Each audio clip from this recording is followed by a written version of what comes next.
Pinagpalang araw mga kapatid sa pananampalataya sa Panginoong Kristo. So talakayin po natin, ano po ba yung gospel? Sinasabing gospel. Yung gospel ng Panginoong Kristo na dapat natin ibahagi. Dictionary definitions from Oxford Languages. Noun. Number 1, the teaching or revelation of Christ. Number 2, it is the church's mission to preach the gospel. What is the full meaning of gospel? Good news. The word gospel comes from the Old English God meaning good, and spell meaning news, a story. In Christianity, the term good news refers to the story of Jesus Christ's birth, death, and resurrection.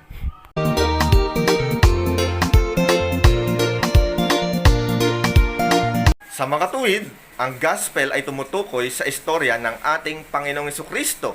Simula nung siya'y ipinanganak dito sa mundo at namatay doon sa krus ng Kalbaryo at inilibing, at pagkatapos ng 3 araw, siya nga ay nabuhay muli katulad ng kanyang mga salita. Ano ang sinasabi ng Bible tungkol sa gospel? Mark chapter 16 verse 15, he said to them, "Go into all the world and preach the gospel to all creation." So malinaw po ang salita ng ating Panginoong Jesucristo, at ito po ay malinaw na utos o command sa atin, mga Kristiyano o mga tunay na alagad niya. Go into all the world, meaning sa lahat ng dako dito sa sanlibutan. Ano pong gagawin? Preach the gospel to all creation. Ipangaral daw po ang kanyang mabuting balita sa lahat ng nilalang.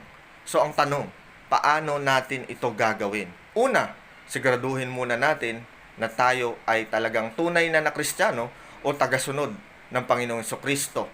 Dapat naranasan na natin na ma-born again sa kanyang espiritu. Sapagkat sabi ng salita nga niya, John chapter 3 verse 3, "Unless a man be born again, he cannot see the kingdom of God." Maliban na lamang na naipanganak na muli ang tao sa kanyang espiritu, ay hindi makikita ang kanyang paghahari. So kailangan po born again Christian, at talagang nabago na tayo, mayroon na tayong patutuo sa kapangyarihan na ginawa ng Panginoong Jesucristo sa ating buhay, at doon magkakaroon tayo ng tunay na burden nung dakilang atas ng ating Panginoong Jesucristo na maipangaral ang kanyang mabuting balita. So paano natin maipapangaral ang kanyang mabuting balita sa lahat ng dako ng sanlibutan? Magsisimula po muna tayo sa immediate circles natin. Ano po yung immediate circles?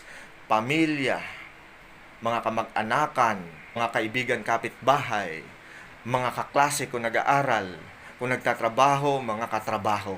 Doon po sa naaabot natin, atin pong isi-share ang mabuting balita ni Kristo, sapagkat ito po kasi ay urgent na maibahagi natin, sapagkat anytime, hindi natin alam kung babalik na ang Panginoong Jesucristo, sapagkat ang sabi ng salita niya, biglaan ang kanyang pagbabalik. So dapat handa tayo, at talagang tayo po ay nagsisikap na urgent natin to na ibabahagi sa mga hindi pa mananampalataya, no? Sa mga wala pang mga local church, wala pang relasyon kay Jesus Christ at sa kanyang body na tinatawag nga pong church, ang katawan ng ating Panginoong Jesucristo. God bless you.